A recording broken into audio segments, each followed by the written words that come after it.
Olá, está no ar mais um Ver TV, um programa para quem gosta de televisão. Nós discutimos aqui toda semana o papel da TV na sociedade brasileira e você é sempre o nosso convidado. Cinema, música e teatro sempre foram objetos das críticas publicadas em jornais e revistas. Já a televisão não recebe o mesmo tratamento.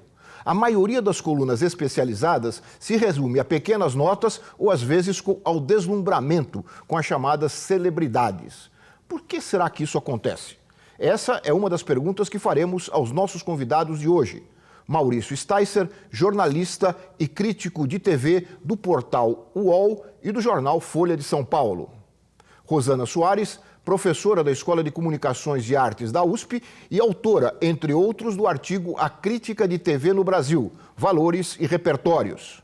E Nirlando Beirão, jornalista, escritor e colunista da revista Carta Capital e do jornal Record News. Aos três, muito obrigado por terem aceito o convite para conversarmos sobre esse tema pouco conversado, na televisão, que é a crítica da TV. Mas antes de começarmos a nossa conversa, vamos ver uma pequena matéria sobre o tema de hoje. Vamos ver. A televisão está em quase todos os domicílios do país. O brasileiro fica em média 3 horas e meia por dia em frente à TV. No entanto, a avaliação da qualidade dos programas é deixada de lado e a atenção se volta para os astros e estrelas da TV. O foco são as chamadas celebridades e quase sempre os destaques ficam para os aspectos particulares de suas vidas. Qual é a relação que existe entre você e Maíra? É uma relação nossa, assim, ela... Não sei, eu não sei explicar, eu gosto muito dela. Sim, é uma relação profissional, amorosa? É uma relação profissional, é uma relação pessoal também, ela é minha amiga, sim, além de ser minha colega de cena. São poucas as colunas escritas com maior rigor crítico, publicadas em jornais, revistas, portais e blogs na internet. A crítica televisiva enfrenta o desafio de avaliar com maior profundidade as questões estéticas e o conteúdo dos programas. Mesmo nas universidades, ainda não é grande o número de pesquisas sobre programas e programações da televisão brasileira. A crítica de TV, no entanto, já é tema de análise na Universidade Tecnológica Federal do Paraná. A pesquisa objetivava investigar a crítica de televisão nas colunas voltadas para a televisão nos jornais impressos, principalmente no Globo, no Estado de São Paulo e na Folha de São Paulo. Esse foi o nosso recorte. As nossas conclusões foram mais ou menos no sentido de que a crítica é pouco presente. As colunas se limitam mais a dar informações, e algumas informações muito de caráter pessoal, dos artistas, e a crítica mesmo, o processo de crítica dos produtos televisivos, ela é bem restrita e quando aparece, aparece especialmente a respeito de telenovelas. Raramente se vê uma crítica a respeito de um seriado, do telejornalismo é quase inexistente, dos outros produtos televisivos, de programas de entretenimento em geral, eles não aparecem. Rosana, eu vou começar com você porque você também é pesquisadora. Foi mais ou menos na mesma linha a pesquisa que vocês desenvolveram? A pesquisa que nós fizemos na USP e na PUC Minas Gerais foi mais ou menos na mesma direção, partindo de uma crítica à própria universidade, que muitas vezes se omite nesse trabalho de estabelecer uma perspectiva crítica sobre a mídia, não só a televisão, mas talvez no Brasil especialmente a televisão, e um pouco que a crítica voltada para a TV vem se constituindo no Brasil. Na maior parte do tempo, o jornalista assume o lugar do crítico. Quando isso é feito numa perspectiva analítica, o resultado costuma ser interessante para pensar sobre a televisão brasileira, que talvez seja o nosso veículo de fato mais importante, mas muitas vezes isso não é feito dessa maneira que eu estou chamando de analítica ou propriamente crítica. O que nós temos na maior parte do tempo são colunas e a realização de análises ou de mercado, ou de audiência, ou de celebridades, ou um pouco da qualidade da programação, mas mais no campo do gosto e não propriamente no campo de valores e repertórios que a televisão pode nos trazer. Bom, aqui nós temos duas exceções, né? Sim, o Maurício certamente. E o Nirlando. Quem começa falando sobre eu só queria fazer a crítica? Não, eu queria só fazer uma observação a respeito do papel da academia, da universidade. Eu me lembro do furor que foi, da perplexidade, quando o sociólogo chamado Sérgio Miceli, então um jovem formado na USP, fez um livro, uma tese de mestrado, que virou um livro chamado A Noite da Madrinha, sobre o problema da Hebe Camargo. Quer dizer, de repente, ele quebrou uma coisa que eu acho que é importante para o nosso trabalho, o Maurício entende disso como ninguém, quer dizer, quebrou as hierarquias que existem no jornalismo. Quer dizer, o jornalismo cria falsas hierarquias. Por exemplo, um veículo de entretenimento de massa é considerado uma coisa menor em relação aos temas superiores da humanidade. Isso eu acho que é a grande dificuldade nossa, não é isso, Maurício? Acho que é o agravante que a televisão é gratuita, né? Quer dizer, você só precisa comprar o aparelho, ela entra na sua casa de graça, você vê o que você quiser. É diferente do ato de você ir ao cinema, ao teatro, a uma exposição, que você tem que tomar uma decisão, ir até o local e com frequência pagar por um ingresso em um concerto. A televisão não. É entretenimento gratuito, se você entender que, tirando o preço do aparelho, você não paga nada por ela. Hoje você paga para ver TV a cabo também, mas considerando a TV aberta, ela entra na sua casa. Né? Então, de alguma maneira, vê quem quer. Né? E todo mundo que vê, de alguma maneira, também se sente crítico, porque você está acostumado de tal maneira com aquilo, ela faz parte da sua vida de um jeito que não fazem parte do cinema, o teatro, um concerto de música. Isso inibe a crítica? Não, isso eu acho vulgariza, indo no sentido um pouco do que eu acho que o Hernando quis levantar, vulgariza um pouco o produto que a gente está analisando. Quer dizer, qualquer pessoa eventualmente pode fazer, que considera que pode fazer crítica, aquilo é fácil, está o acesso, e ao mesmo tempo isso acaba desvalorizando. Não tem prejuízo social no crítico de televisão, como tem o prejuízo social o sujeito que é o crítico de óperas ou de música clássica. Isso é uma coisa que eu vejo em outras áreas, que o futebol também, durante muito tempo no Brasil, foi considerado, eu sempre falando do ponto de vista do jornalista, né? Considerado uma atividade menor, só que mexia com um país, com multidões. E não, o futebol, o repórter de futebol e o crítico de TV estavam mais ou menos no mesmo patamar social dentro de uma redação. E você lembrou, o livro, a pesquisa e o livro do Sérgio Miceli é do início dos anos 70. Havia um preconceito, eu posso falar com conhecimento, havia um preconceito da universidade com a TV. Imagina, fala da Hebe Camargo, além de ainda tudo. Mais um programa da Hebe Camargo, que ele vai e rompe com isso. Eu acho que as coisas cambiaram, não? Eu acho que um pouco em alguns setores da universidade, mas de modo geral não. Ainda há muito preconceito contra a televisão ou em se estudar a televisão, mesmo com alunos muito jovens. Quando você pergunta, quem assiste TV, quem assiste novela, quem vê o programa do Faustão, A Dança dos Famosos, as pessoas todas dizem que não. Então, se num certo ambiente, a televisão é considerada um produto menor em termos culturais. O preconceito é da própria televisão, né? Outro dia eu estava vendo um livro recente, um pesquisador, acho que, não sei se era não era da USP, não, sobre a memória de televisão. Então ele estudou o caso do canal Viva. E o canal Viva, quando foi lançado, achava que só ia ser visto por mulher de 30 a 45 anos. Em menos de um ano, teve que mudar toda a estratégia do programa, porque descobriram que homem assistia e jovens assistiam. Então, em menos de um ano, o canal foi lançado errado, porque não sabiam que o homem via novela. Achava que o homem via novela. Dancing Days, né? Engraçado isso. Fenômenos... Mas acho que esse preconceito ele afastou um pouco essa perspectiva crítica que a universidade poderia fazer, embora hoje haja grupos, né, especialmente para telenovela e telejornais, há um trabalho grande, mas que eu considero que ele tem uma limitação, que a crítica especializada de alguma maneira supre, mas que a gente poderia potencializar.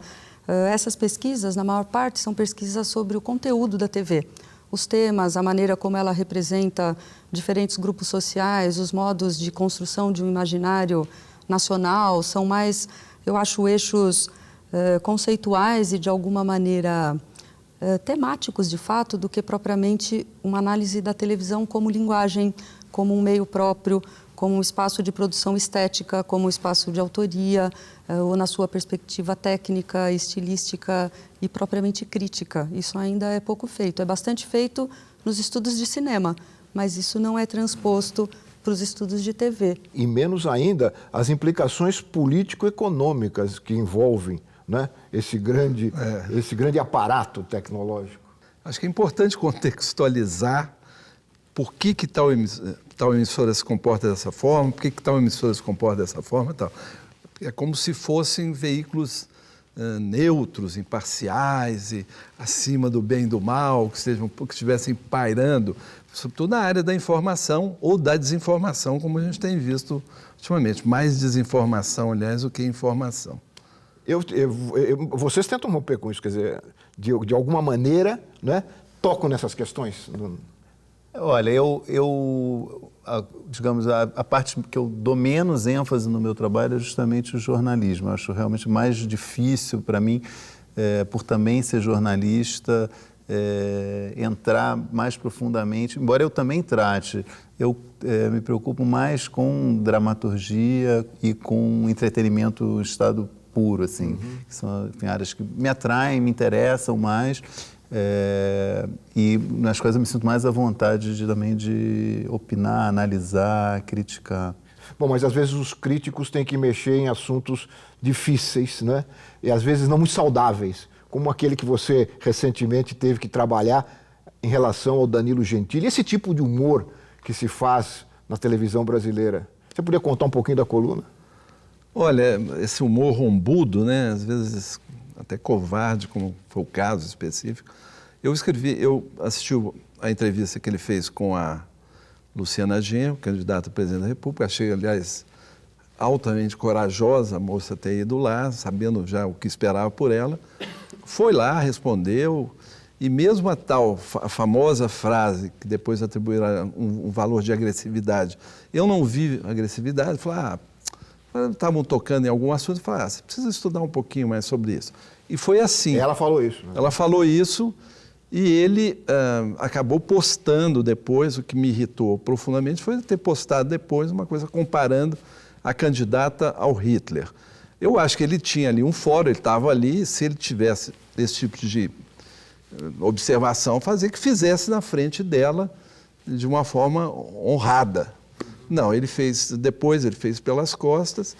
E como eu acho difícil esse tipo de humor, já está meio gasto, essa fórmula também, o talk show da canequinha e de você humilhar eu acho que a intenção de humilhar o seu entrevistado, às vezes a humilhação pode ser até mais sutil, você pode simplesmente não deixar ele falar, como a gente tem visto por aí. Mas aí é uma humilhação, a escola é um pouco CQC de televisão, né? Eles dizem que é humor politicamente incorreto, mas eu acho que é humor politicamente primário. Eu acho grosseiro, a grosseria. O humor, eu acho que a televisão às vezes não lida bem, porque a televisão não sabe lidar com a ironia e com o humor fino. Porque existe um humor fino capaz de você... Tem gente que consegue exercer isso. Eu acho que o próprio Jô Soares, em alguns momentos, tem uma certa fineza, o Chico Anísio. Então, não é que seja impossível pelo veículo, é impossível por quem o faz. E será que isso não reflete um momento também da nossa sociedade? Porque é muito agressivo, né? Ambos são agressivos, ele e o outro. Sobretudo no momento eleitoral, né, que você acirra uma paixão sem limite, né, como você estava falando, né, Rosana? Coisa repercutindo em redes sociais, né? Eu acho que há uma perda desses limites. No caso do humor, esse limite nunca é tão claro. Até onde eu posso ir e quando isso vira algo simplesmente grosseiro ou de mau gosto. E aí há um fator interessante que é a regulação pelo público.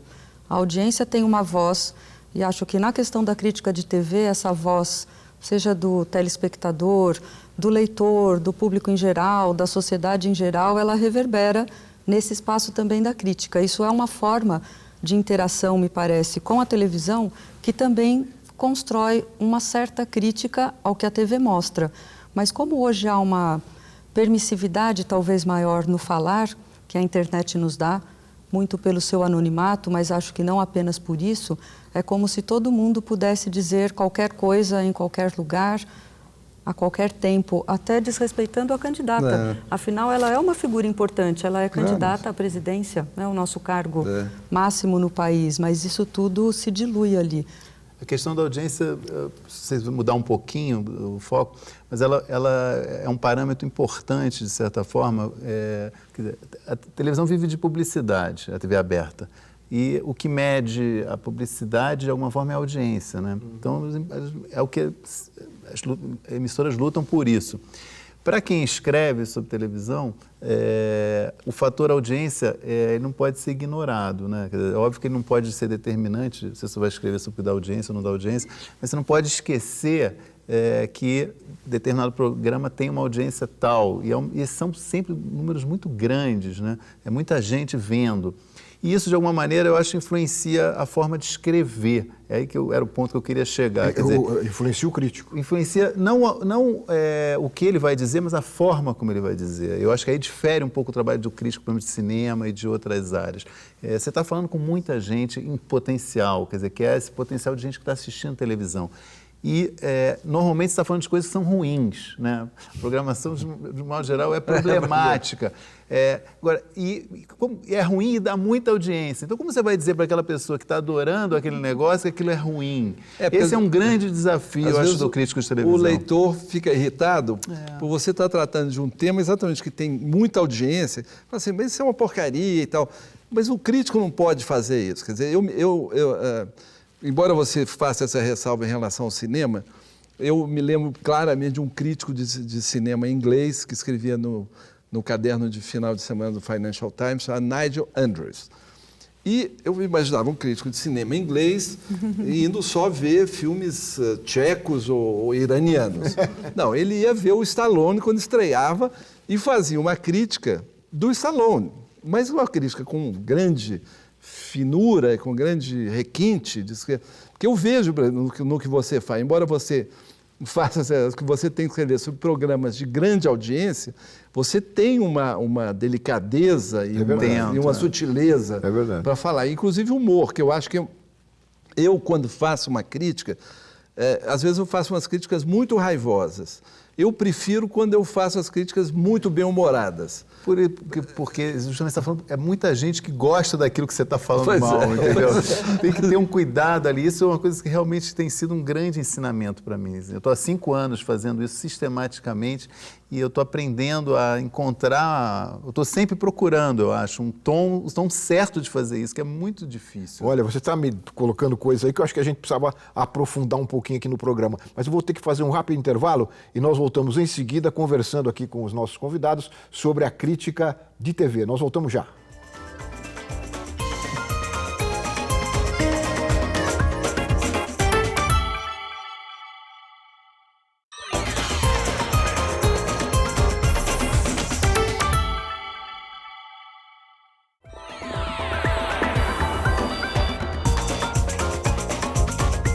Nós estamos de volta com o Ver TV, que conversa hoje sobre a crítica de televisão.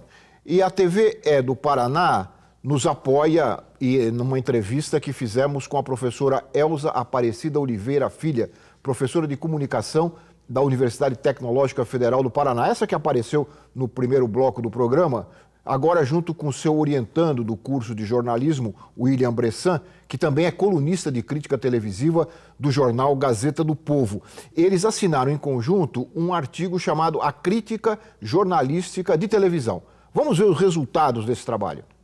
O que a gente analisou raramente tinha qualidade do ponto de vista do conceito de crítica, né? Da necessidade de que a crítica fizesse relações com outros produtos culturais, fizesse relações com o momento histórico, fizesse relações com o contexto da sociedade. Isso aparece muito raramente nesse recorte que a gente fez. E como leitora, né, de jornais, como leitora de blogs, de sites, eu percebo que isso é uma questão mais ampla. Raramente a crítica se desenvolve do ponto de vista da avaliação dos trabalhos televisivos, dos produtos televisivos e fazendo conexões com a história, com a sociedade, com outros eventos culturais. Eu acho que o nosso dever enquanto jornalista que cobre televisão, que trabalha com esse meio, é oferecer uma crítica mais reflexiva, fazer o público pensar. Afinal, a crítica de TV é uma coisa bacana, é que ela acontece sempre depois. E não como a de cinema. A de cinema você faz antes. Então você vai ajudar o leitor a escolher um filme com base na sua opinião.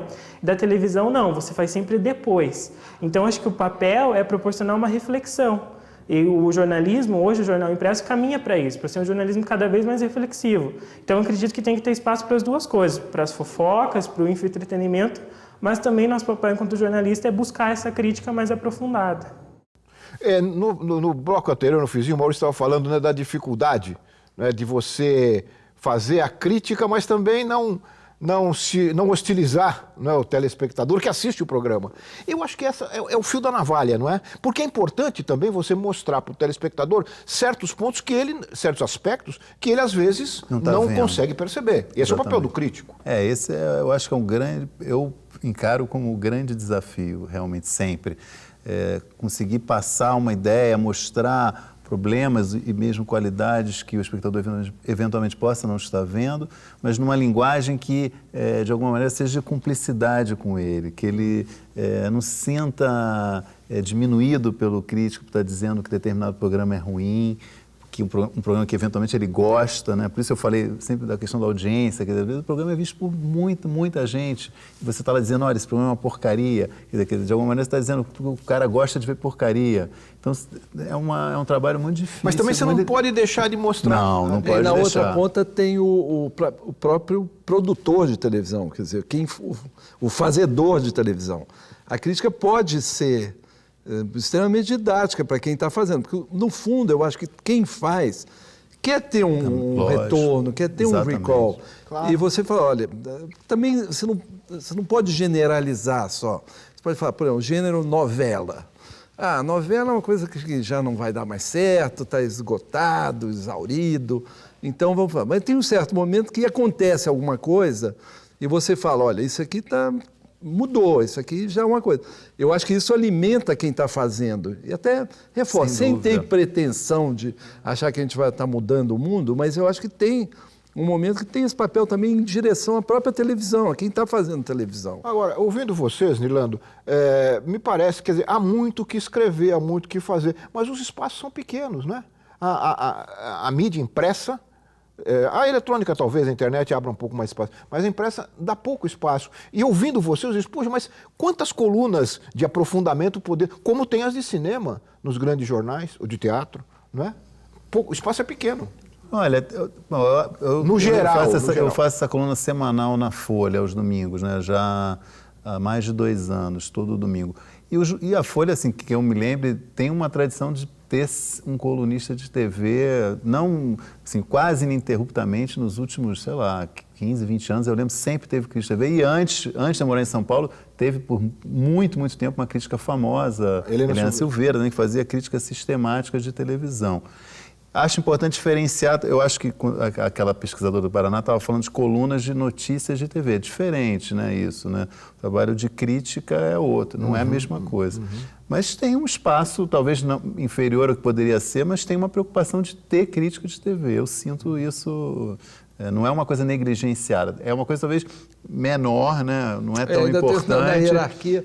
Eu me lembrei agora, por acaso, que quem fez crítica de televisão no início da revista Isto É, o crítico de televisão era um jovem escritor na época, chamado Luiz Fernando Veríssimo.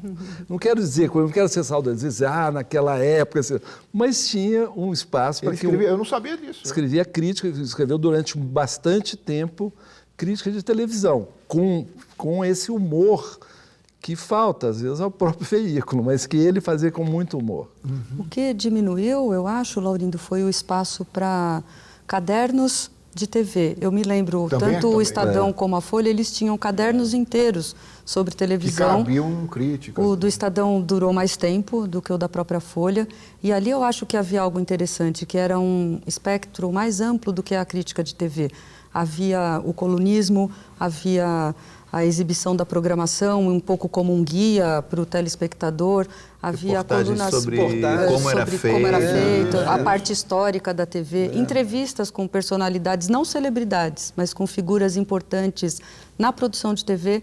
Então, abarcava aspectos da produção, aspectos da recepção junto ao público e um pouco também isso que eu chamei aspectos mais estéticos da TV, sobre a linguagem da TV, a variedade de programas que se tem, os gêneros televisivos. Acho que a diminuição desses cadernos, ela limpou um pouco esse espectro mais amplo e direcionou a crítica, na sua maior parte, só para ou estabelecimento de juízos de valor, isso é bom, isso não é bom. Ou índice de audiência, né? Ou índice de audiência. As colunas dão um fla-flu dos... Ou a parte como é que mais... foi no domingo, né? Questões de mercado, de publicidade e um pouco também o que eu vi acompanhando algumas dessas colunas, né, mais gerais sobre televisão, bastante ênfase na novidade, como se só tivesse valor para se falar da televisão aquilo que é novo, a nova série, a nova novela, o novo programa, essa evocação da novidade é muito presente nessas colunas. O paradoxo, a gente citou aqui o canal Viva, né?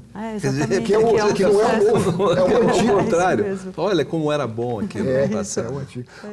Nilando, você falou a importância, né, dos próprios produtores terem um feedback da crítica, né? E nós fomos ouvir aqui no Rio de Janeiro o Marcílio Moraes, que é diretor e roteirista de TV. A análise que ele faz é sobre as dificuldades da crítica trabalhar com novela. Vamos ouvir o depoimento do Marcílio Moraes. A novela, quer dizer, ela tem características de difíceis, né? Eu acho, para um crítico, entendeu? Porque, né, ela se desdobra durante muito tempo, né? Você geralmente faz a crítica ali com o primeiro e o segundo capítulo, né? Não dá para fazer a crítica sobre uma obra completa, como no teatro, né? No teatro, o crítico vai lá, vê a peça, né? Vai para casa e escreve, né? Uma novela ele não vê, né? Ele vê um fragmento dela, inicial. Do meu ponto de vista, né? A tendência é as novelas entrarem num certo declínio, né? Em favor de séries, entendeu? De outros produtos de dramaturgia. Esses sim, aí a gente vai ter diversidade, vai ter diversificação. Então o papel da crítica, eu acho que aí é que ele vai crescer, porque vai ter mais sentido, entendeu? Você tem, né, várias séries sendo exibidas, a série é um produto dramatúrgico mais sofisticado, mais elaborado, né? Entendeu? Você escreve, né? É mesmo uma novela, mas especialmente uma série, assim, né? É um eco, né? É uma repercussão importante, né, que você tem, né? Claro, tem o público, né? Você vê o Ibope e tal, mas isso aí não é suficiente, entendeu? Era bom que houvesse uma elaboração mesmo, né? Assim, tal como na literatura, como no teatro, que ajuda quem escreve, né? Tem até movimentos, né, na história da literatura, movimentos que surgem na crítica, né? Ou no cinema mesmo, né? Entendeu? Ali, né, no Velho Vague e tal, surge na crítica e depois, né, toma corpo nos filmes, entendeu? Para isso teria de haver mais discussão, né, mais debates, né? Eu acho que aí também é um problema da televisão brasileira, acho que do Brasil todo, a gente tem pouco debate, né? É uma crítica fraca, uma crítica, né, que fique na superficialidade.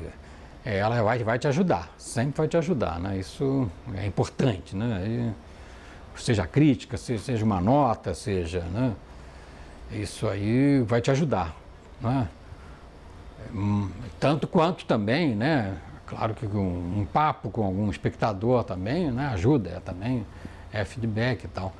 Mas da imprensa, da crítica, é para ser mais estruturada. Então, por isso que a gente, acho que não só eu, né, quem escreve, sente falta dessa crítica mais aprofundada, mais abalizada, né, e mais independente também. Acho que a crítica de televisão teria de ser mais independente, entendeu? Pois é. A televisão gera, né, a crítica. Você queria comentar? Eu acho curioso, assim, eu já li muita entrevista de autores de novela e todos falam mal de crítica de TV. Eu não conheço um autor de novela que fala bem. De mim, pessoalmente, vários já falaram mal publicamente também. Então, uma coisa realmente tem um problema interessante aí, né? Se autor de novela falasse bem de crítica de televisão, ia ter o... Acho interessante. Agora, ele fala uma coisa que é curiosa, é a questão de... sobre se escrever sobre novela, especificamente, que tem um problema. Eu, por exemplo, eu não escrevo mais sobre estreia de novela. que é já de um tempo para cá, eles fazem o primeiro capítulo, não tem nada a ver com o resto da novela, que é para impressionar quem vai ver o primeiro capítulo. Então eu parei de escrever, já combinei lá no UOL que eu não escrevo mais sobre estreia de novela. Eu espero no mínimo 5 capítulos, às vezes até mais, para escrever a primeira vez. Tem aquela coisa de fazer sempre uma viagem, exatamente, uma belas paisagens. E aí acaba no capítulo seguinte, não tem mais nada daquilo. Depois não tem nada a ver com volta para a sala ou tem um prólogo. Jantar, A novela começa com um prólogo 7 dias. Aí acaba o prólogo, começa uma outra novela. Você vai escrever sobre esse prólogo. Né? E, agora, não é verdade que também se escreva só sobre o início. Ao contrário, acho que novela tem uma coisa que é muito do Brasil e talvez, não sei como é no México, que também tem essa tradição da novela, que a novela faz parte do cotidiano das pessoas, né? O brasileiro gosta de novelas de um jeito muito peculiar e quem escreve sobre televisão assiste novela e escreve várias vezes sobre a mesma novela. Né? É um trabalho que não acaba escrever sobre novela.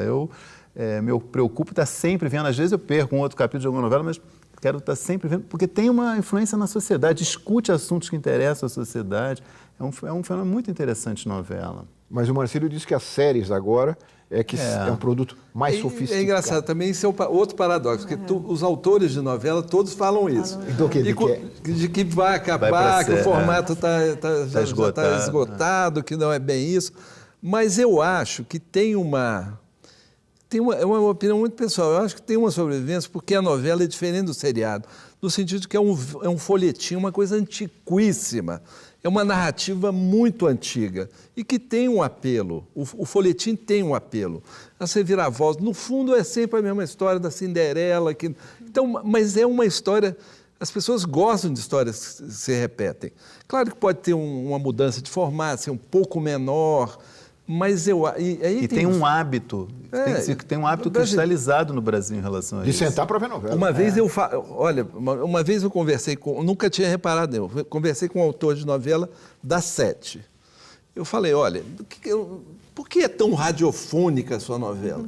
Por que você narra o que o espectador está vendo? Ele falou, sabe por quê? Porque é radiofônica mesmo. Tem gente que não Tem vê, muita né? gente que assiste a novela de costas, só ouve. Fazendo a comida, só ouve. Então, o hábito tão arraigado, a mulher que está fazendo o jantar da casa... Está ouvindo a novela, porque não consegue desgrudar.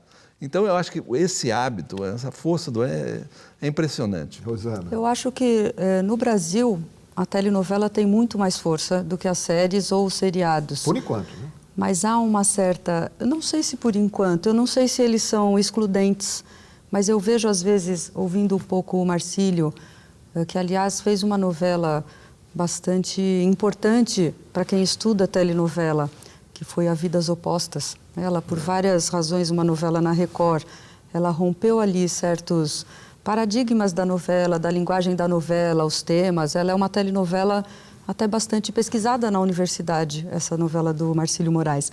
Mas eu acho que as séries, elas têm aparecido um pouco como se fossem esse espaço cult da teledramaturgia. Então, a telenovela é popular, todo mundo vê, ela é ruim, ela tem vários problemas, mas há uma salvação para a TV se nós nos voltarmos para as séries. O que não é verdadeiro, mas isso há um imaginário, eu acho, em torno das séries que é maior do que, de fato, essa competição entre uma e outra forma. Aquela coisa do ator que faz novela, meio envergonhado, e depois, rapidamente, vai fazer uma peça de Shakespeare no teatro. Né? Eu acho que é muito também baseado no modelo americano de televisão, que é diferente do nosso. Quer dizer, é diferente. Lá, de fato, é um modelo baseado em série há muito tempo. Quer dizer, a novela soap opera, de fato, é uma coisa de segunda qualidade, né? Não tem o prestígio que tem no Brasil, e lá se estabeleceu uma programação com base em séries, realmente, né? 3, 4, 5 numa noite seguidas diferentes, né? A grade mesmo da TV aberta é feita com séries no seu horário nobre, que não é a nossa tradição, né? E aqui é interessante, no exterior, alguns pesquisadores que estudam a telenovela brasileira têm usado a palavra telenovela em português, porque ela é um gênero, telenovela, ela não é a soap opera, ela não é o folhetim, eu não posso traduzir por termos equivalentes, porque ela é algo específico do Brasil. É interessante isso. Muito bem, mais um intervalinho. O Ver TV volta já conversando aqui sobre a crítica da televisão. Nós voltamos já.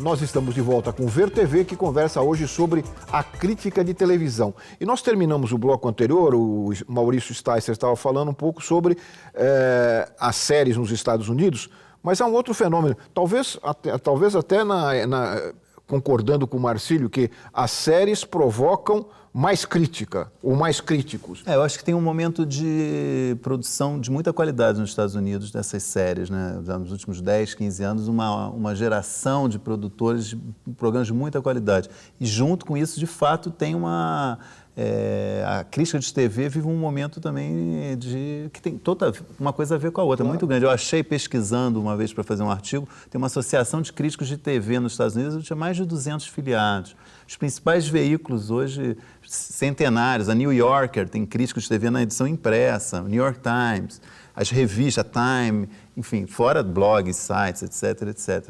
É uma instituição levada mais a sério do que aqui lá. Nós contamos ainda, não dá duas mãos, né? Não dá duas mãos. Acho que não. É interessante esse fenômeno, como da migração da inovação e da qualidade do cinema para a TV, para os seriados de televisão. Né? Isso é muito legal. Desde Família Soprano, quer dizer, e se mantém, né?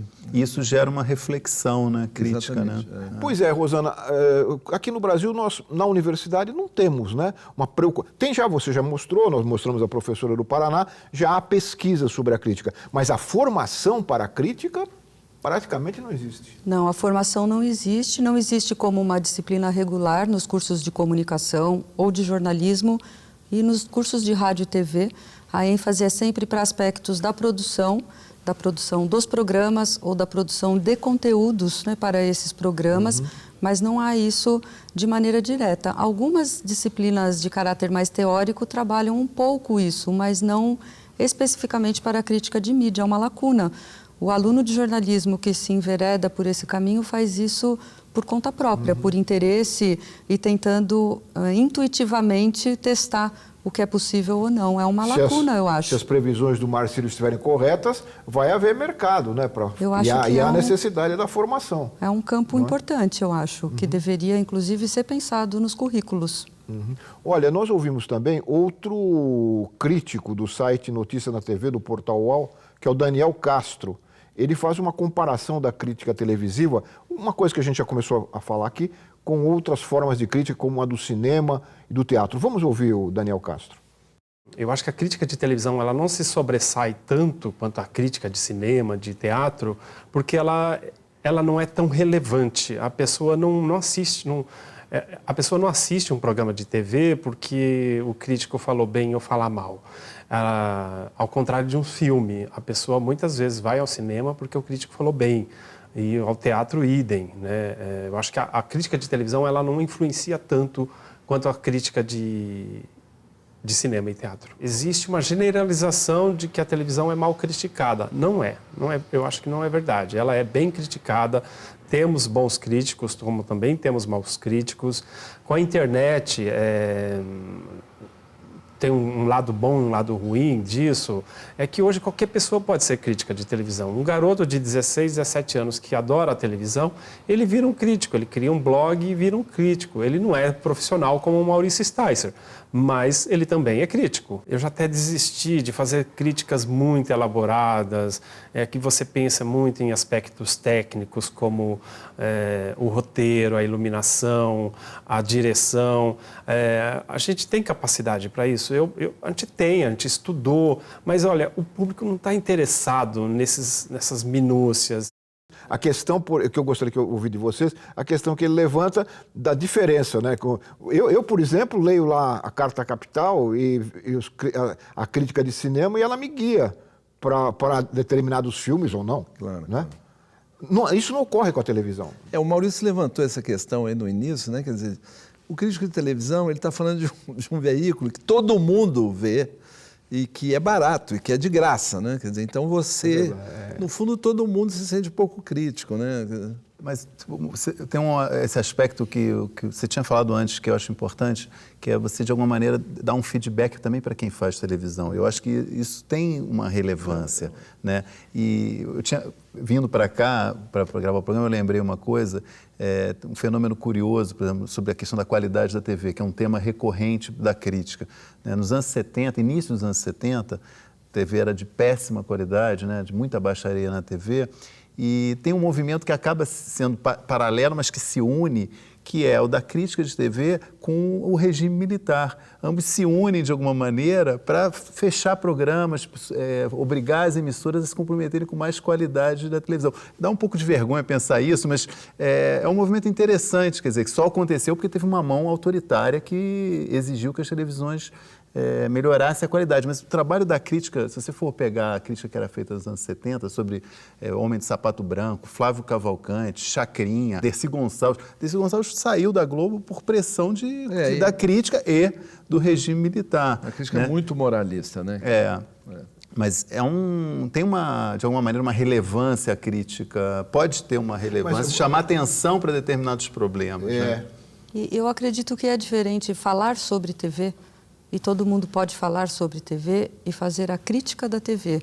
Eu acho que essa confusão, ela está um pouco na fala do Daniel, mas ela mistura esses espaços. É claro que eu não preciso do crítico para saber quais programas ou não assistir, mas no cinema, essa função informativa também não é propriamente a crítica cinematográfica. Acho que esse é um espaço para a crítica, mas não é o que a crítica faz predominantemente, ou o que ela deveria fazer, pelo menos. Né? Esse caráter da programação ou da indicação das estrelinhas do que assistir ou não. Acho que o aspecto formador, voltado para a produção, mas também para a formação de um gosto do público, esse sim é um lugar interessante para a crítica. E essa crítica tem um pé realmente no moralismo, mas tem um pé também num alerta, né? Que tem de fraude na televisão, que já tinha naquela época e que continua tendo, né?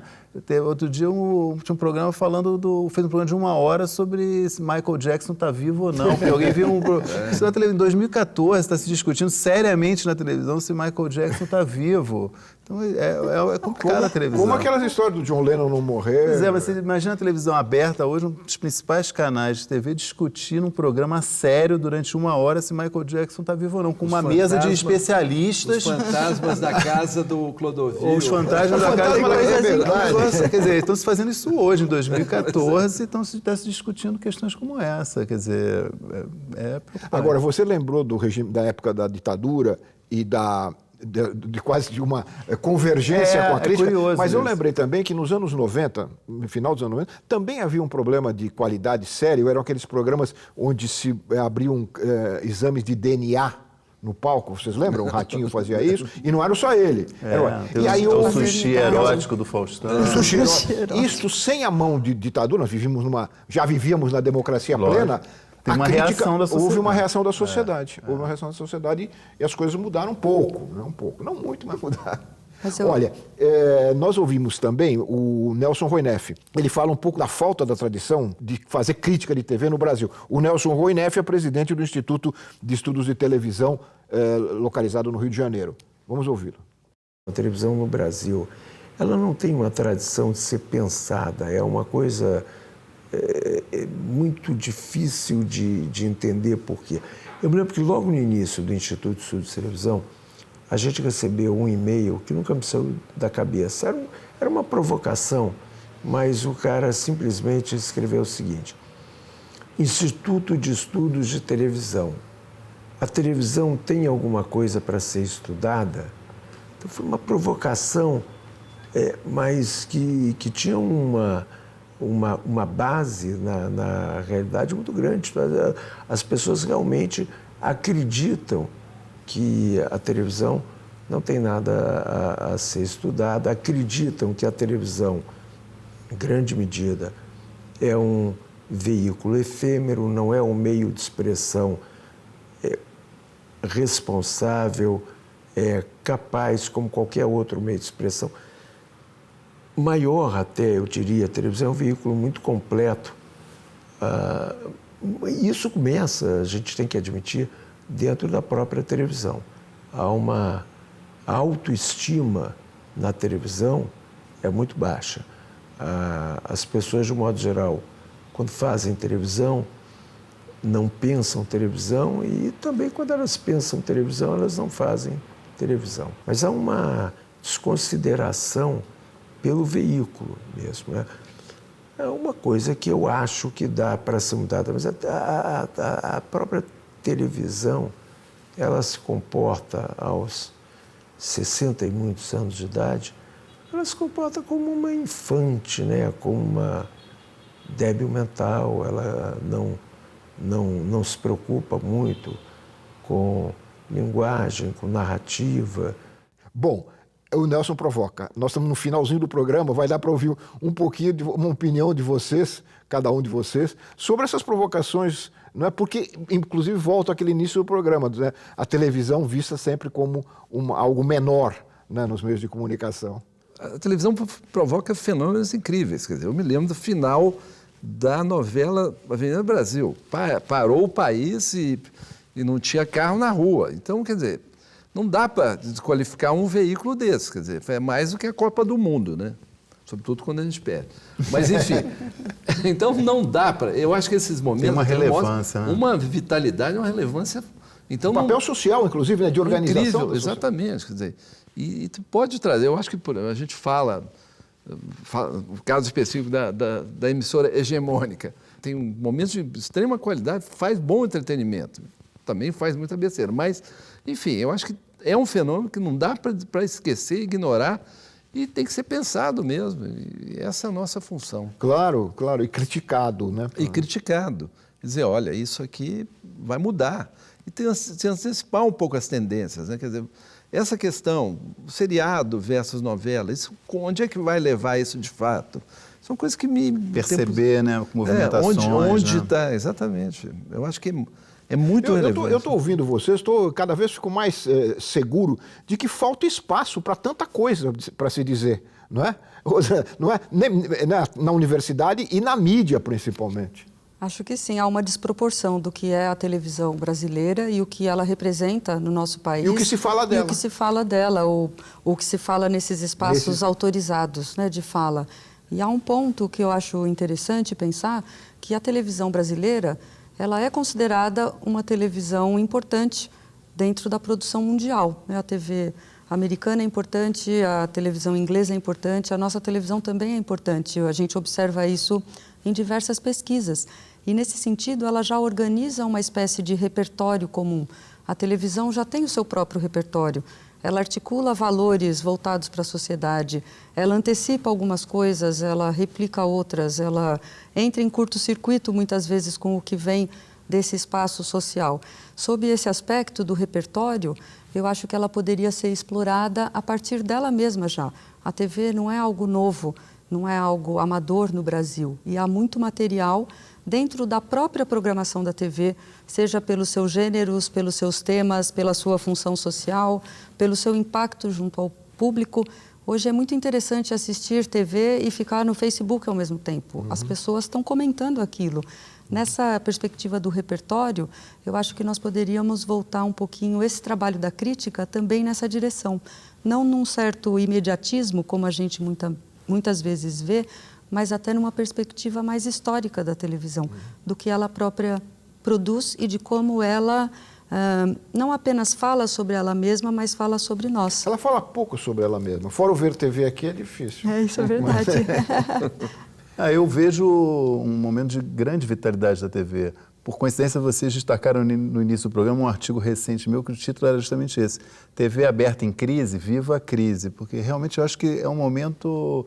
Está acontecendo muita coisa na televisão, tem farto material para entreter e para ser analisado. Acho que é um momento... eu não sou pessimista, assim. Eu acho que tem muita coisa acontecendo. Coisa ruim, mas tem muito entretenimento de boa qualidade também sendo feito. Acho que há uma preocupação em fazer entretenimento também de boa qualidade, ao mesmo tempo que há também gente querendo só fazer tudo pela audiência. Tem produção, produtores interessados em fazer. E você acha que na TV aberta também? Porque na TV aberta. Na TV fechada, agora com as cotas, isso realmente mudou. Eu acho que na TV aberta, sobretudo porque a publicidade ainda está concentrada na TV aberta. 70% de toda a publicidade, de todas as mídias ainda está na TV aberta. Né? Então isso dá um impulso para a TV aberta que obriga ela também, de alguma maneira, empurra ela em busca de melhorar um pouco a qualidade dela. Muito bem. Eu acho que há muito ainda o que conversar sobre a crítica da TV, né? Sobre a TV e sobre a crítica da TV. Eu acho que ficou claro aí no depoimento de vocês a importância, né, de nós irmos mais à frente. Eu saio desse programa achando que nós estamos está muito estreita do ponto de vista de espaço a crítica da TV brasileira, porque há muito o que fazer. Eu quero agradecer a vocês por terem participado aqui conosco, eu quero agradecer também ao telespectador que nos acompanhou em mais um Ver TV, lembrando que todos podem acompanhar o Ver TV pelas redes sociais, pelo Twitter, pelo Facebook ou diretamente em contato conosco pelo nosso endereço eletrônico, que é o vertv@ebc.com.br. E quero também lembrar aos professores que usam o Ver TV, viu, Rosana, em sala de aula, que nos informem desse uso. De vez em quando a gente fica sabendo por um ou outro professor, mas gostaríamos de receber também esse retorno, porque isso é muito importante para nós e é um desdobramento da televisão indo para a sala de aula. Até a próxima semana com mais um Ver TV, um programa para quem gosta de televisão. Até lá.